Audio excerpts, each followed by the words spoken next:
இயற்கை எழில் கொஞ்சும் நீலகிரி மாவட்டம் உதகையில் சுற்றுலா பயணிகள் குடும்பத்துடன் குவிந்துள்ளனர். இதுகுறித்த கூடுதல் விவரங்களை எமது செய்தியாளர் ராகவன் வழங்க நாம் கேட்கலாம். வணக்கம் ராகவன், சுற்றுலா பயணிகளுடைய வருகை எந்த அளவுக்கு இருக்கு, என்ன மகிழ்ச்சி தெரிவிக்கிறாங்க? வணக்கம் மகேஷ்.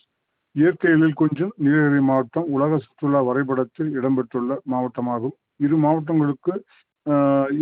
மாவட்டங்களுக்கு இதற்கு நாள்தோறும் அண்டை மாநிலங்களான கேரளா, கர்நாடகா, ஆந்திரா மற்றும் சமவெளி பிரதேசங்களிலிருந்து ஆயிரக்கணக்கான சுற்றுலா பயணிகள் வருகை புரிகின்றனர்.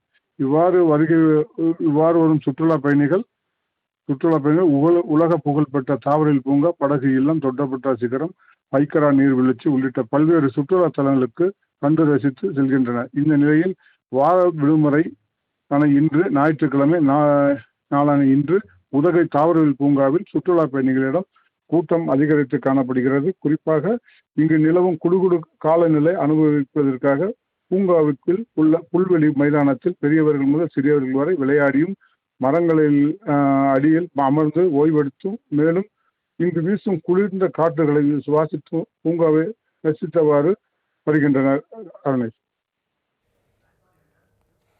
கூடுதல் விவரங்களுக்கு நன்றி ராகவன்.